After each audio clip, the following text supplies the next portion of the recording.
So I got a video request from Logan Phoenix, his username is Hinder1312, to make a video of my top 10 albums of all time. So, here we go. Joey Let's Dipping 94.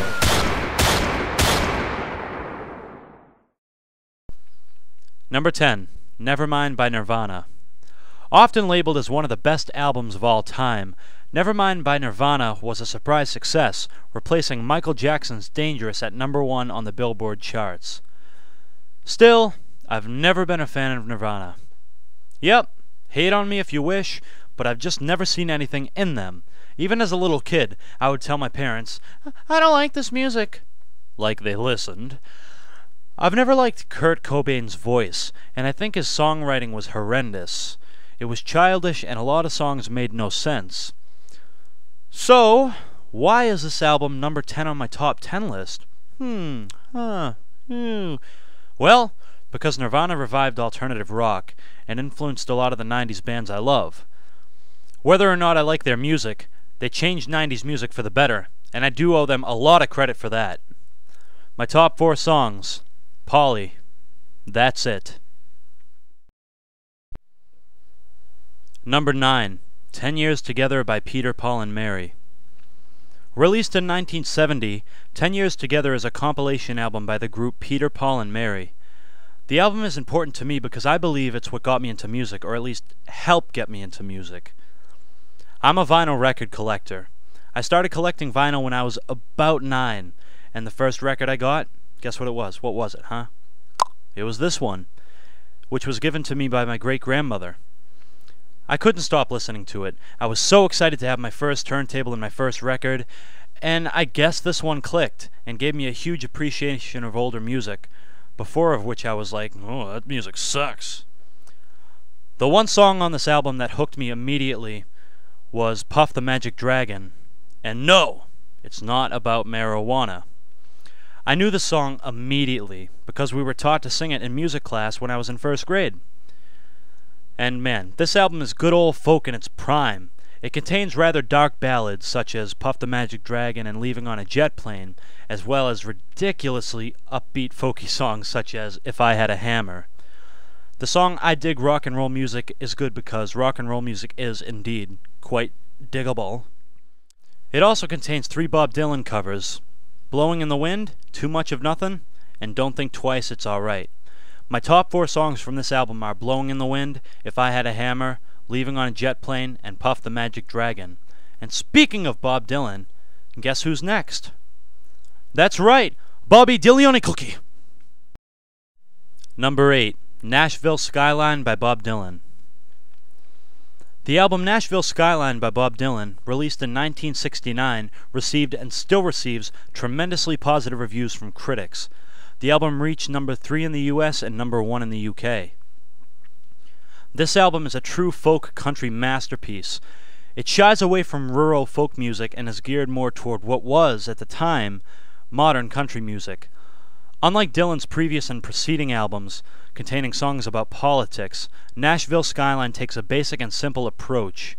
I do love Dylan's political music, but something about the laid-back nature of this album just makes me love it. It's hard to say much more about the songs since I love all 10. Lay Lady Lay reached number 7 in the US and is one of Dylan's biggest pop hits. It is definitely a standout track, and it's my second favorite on the album. What's my first favorite, you ask? Well, that would be Girl from the North Country. It's the only duet on the album, and guess who the guest is? None other than Johnny Cash. For those of you who don't know, Bob Dylan and Johnny Cash were very good friends. Anyways, this song is mellow and really just beautiful. The lyrical imagery is really what gets me, and it gives me goosebumps every time.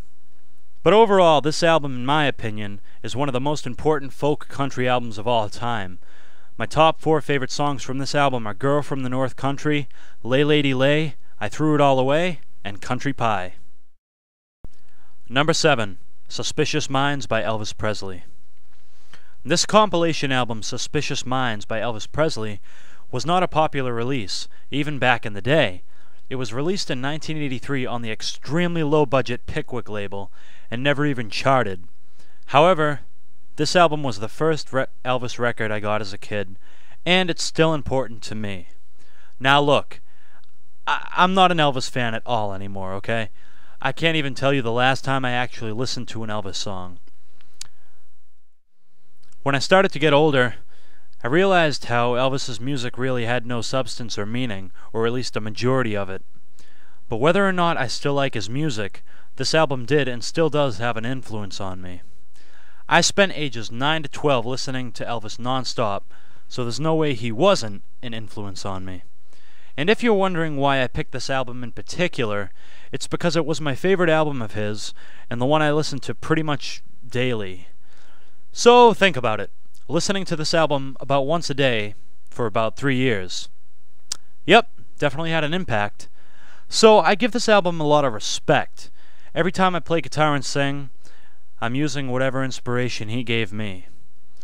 My top 4 songs from this album are Suspicious Minds, Return to Sender, In the Ghetto, and Good Luck Charm. Number 6. Kerosene Hat by Cracker. Kerosene Hat by the band Cracker was released in 1993. It reached number 1 on Billboard's Top Heat Seekers chart and number 59 on the Billboard 200 album chart. The album spawned one hit, Low. I think Cracker is an extremely underrated band, but hey, that's what happens to a lot of the great 90s bands who were once popular. I saw Cracker on tour with Bare Naked Ladies twice over the summer, which sparked my interest. I knew Low, but that was it. So I decided to get their most popular album, Kerosene Hat. This album is a great example why the 90s were one of the best eras in music. First of all, I love the lead singer David Lowry's voice. It's got a really nice rasp to it, which I just absolutely love. The songs on this album range from the Kickstarter Low to the rather depressing Take Me Down to the Infirmary and Movie Star. One of my favorites on the album is the title track, Kerosene Hat. It's so dark, eerie, and creepy in a sense. Love it! There's also some totally rockin' songs on here, such as Get Off This, Sweet Potato, and Let's Go for a Ride.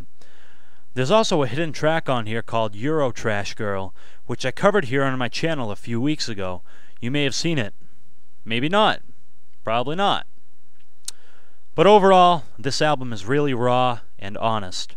If there's one thing I love, it's honest music. Nothing beats it. My top 4 songs are Low, Kerosene Hat, Get Off This, and Euro Trash Girl. Number 5. Legend by Bob Marley and the Wailers. Released in 1984, 3 years after his death, Legend by Bob Marley and the Wailers is the best-selling reggae album of all time. It stayed on the Billboard charts for 992 weeks, and it ranked number 46 on Rolling Stone's 500 Greatest Albums of All Time. It is a compilation album, which I tried to avoid while making this list, but honestly I couldn't on account of this album, and once I got this album I did throw a couple other ones in there because I thought they were great albums. But hey, what are you going to do, huh? Moving on. The reason I love this album so much, and the reason it's on my list, because never before have I seen a greatest hits release sum up an artist's career as well as Legend does. The songs on this album are diverse enough to perfectly display Marley's thoughts, passions, and beliefs. There's songs like Three Little Birds and Jamming about happiness and love for music. Then there's love songs such as Is This Love, Could You Be Loved, Steer It Up, and Waiting in Vain.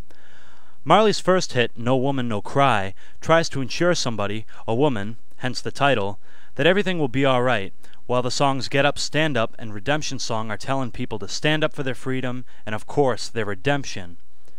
Buffalo Soldier is about soldiers in the Indian Wars after 1866, and I Shot the Sheriff is about a murder in self-defense and a falsely accused murder. A quote from Bob Marley about the song states, "I want to say I shot the police, but the government would have made a fuss, so I said I shot the sheriff instead. But it's the same idea. Justice." And lastly, Marley's Rastafarian beliefs are mentioned in a number of songs throughout the album. Now, if you don't agree that this album is magnificently diverse in meaning, you must be at least 3/4 brain dead. Moving on. Bob Marley was one of the greatest artists to ever live. His music is overall mellow, relaxing, and feel good, but it's always meaningful and serious when it needs to be. That's a true artist for you. My top 4 songs from this album are No Woman, No Cry Buffalo Soldier, Steer It Up, and Waiting in Vain. Number 4, 20 by Great Big Sea. 20, a box set by the band Great Big Sea, was released October 30th, 2012 in celebration of the band's 20th anniversary. It debuted at number 11 in Canada. The box set contains 5 discs. Disc 1, the pop songs. Disc 2, the folk songs. Disc 3, Rogue Waves. Disc 4, a rare radio appearance from 1993. And Disc 5, a documentary DVD. I absolutely love Great Big Sea, and I don't think they could have put a better box set out. Disc 1, of course, contains the band's most popular pop songs. Same with Disc 2, except with their Newfoundland folk songs. Disc 3 contains never-before-released tracks by the band, which contains some very interesting songs. I can't see how some of them were cut, and I can sure see why a few of them were cut. The early 1993 radio appearance is fun to listen to, as they were just starting out and sound much younger and giddier. The DVD documentary is funny for the same reason, because a lot of it was filmed when they were young, and it's just funny to see them like that.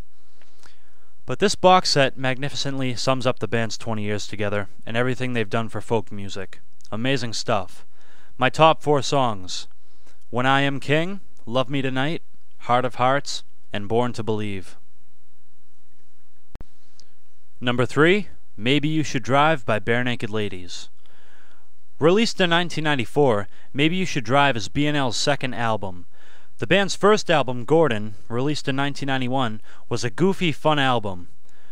Maybe You Should Drive is a very dark, honest album, which sadly led to fair sales. It reached number 3 in Canada and number 175 on the US Billboard 200 chart. However, it dropped off very quickly. Of course, you know I'm a huge Bare Naked Ladies fan, and it was really hard to narrow it down to one album. But I had to go with this one for its dark nature and honesty. The one song that made me choose this album is Am I the Only One? It's a song about lead singer and lead guitarist Ed Robertson's brother dying in a motorcycle accident. I believe it's the rawest B&L song ever. You can hear the pain and suffering in Ed's voice. It almost sounds like he's about to tear up in a few parts of the song. And I can relate to that. I lost my brother too, and far too early. I remember listening to this song a lot after Matt died. But it didn't make me more sad. It cheered me up, because I knew I wasn't alone. One song, The Wrong Man Was Convicted, is also an extremely dark song about a criminal having to live with the guilt of an innocent man facing a life sentence for the crime that the other man committed. It's just an extremely honest record, and to me, nothing beats that. My 4 favorite songs from this album are Am I the Only One?, Life in a Nutshell, The Wrong Man Was Convicted, and Great Provider. Number 2, Unchained by Johnny Cash. Released in 1996, Unchained by Johnny Cash is the second album of the critically acclaimed American Recording series. You all know I'm a Johnny Cash fan, and I especially love the whole American Recording series, as many do, but I feel this is the most underrated album of the series. The albums that preceded this one are the most popular for songs like Hurt, but this is personally my favorite Johnny Cash album. This is the last album Johnny made before his health declined and he was forced to curtail his touring. This is also the final album where Johnny has his full voice, before the sickness took it over and made it raspy. The album contains mostly covers, which Johnny, as always, made his own. He sure knew how to make songs his own, there's no doubt about that. This album contains covers such as The Hopeless Rowboat by Beck, the old classic Sea of Heartbreak by Don Gibson, the soft-sounding Southern Accents by Tom Petty, and the most popular song on the album, which is a cover, I've Been Everywhere. His cover of Soundgarden's Rusty Cage is fantastic, transitioning from a folk song to a rock song halfway through, and the song Spiritual is without a doubt the saddest and most powerful song I've ever heard in my life. There's also a couple of Johnny Cash originals on here, such as a rock and roll version of his song from the 50s, Country Boy, and a partially rewritten version of his song Mean-Eyed Cat, which is also from the 50s when he was signed to Sun Records. There's really nothing more I can say other than the fact that this album is very diverse and every song is truly beautiful. My top 4 songs from this album are Spiritual, Rowboat, I Never Picked Cotton, and Sea of Heartbreak. Number 1. Recovery by Eminem. Released in 2010, Eminem's Recovery saw astounding sales and positive reviews. It became the best-selling album of 2010, and rightfully so, in my opinion. I have fond memories of listening to this album constantly throughout the summer of 2010 with my friends, but the major reason this album made my list is for an entirely different reason. Some criticize the album for being too poppy. I do see where these people are coming from, but that's beside the point. What I really love about this album is that it perfectly showcases Eminem's recovery. I know the title's Recovery, but I didn't expect it to really showcase it the way it does. See, when I listened to M's 2002 album, The Eminem Show, then to his 2004 album, Encore, I find it very evident how sick he really was. His drug addiction was at its peak, and M even planned on ending his career. The Eminem Show is full of emotion, with songs about sadness, love, hate, and violence. Encore, to me, sounds like a crazy guy just yelling random words. Then Eminem's 2009 album, Relapse, wasn't his best. Don't get me wrong, it has some great songs, but quite a few weak ones, and the accent he faked was just a bit much. But then, 2010, and then came Recovery. Though slightly more poppy than his old material, I loved it upon first listen. It has a great mix of Slim Shady-esque songs and the newer style Eminem songs. The emotion is present, but it's a different emotion that I always found was pretty rare with Eminem songs. Happiness. You can hear the happiness in his voice about overcoming his drug addiction. I mean, of course there are serious songs on here, but the overall theme of the album, to me, is happiness, which I've never seen from any Eminem album. Even if certain Eminem albums did have some happy songs, I've never felt the overall mood of the album was happiness. Now, I'm not gonna lie, I've teared up at some songs on this before. Just to see him overcoming something so life-taking, it's amazing to me, and it could definitely provide hope for those who are going through the same thing M did. My top 4 songs from this album are Talking to Myself, Not Afraid, Spacebound, and So Bad. Thanks for watching. I hope you don't mind that it was an audio-only kind of thing. For me, it was just easier to do a video such as this in that fashion. I hope you still liked it. If not, well, fuck ya. No, but really, you know, it was just easier for me for a video format such as this to do that. But this video was from my friend Logan Phoenix, but still it was for all of you, and I hope you all enjoyed. Thanks for watching. Like this video if you like it, dislike it if you're a fucking dick wiper, and I'll see you soon. Take care.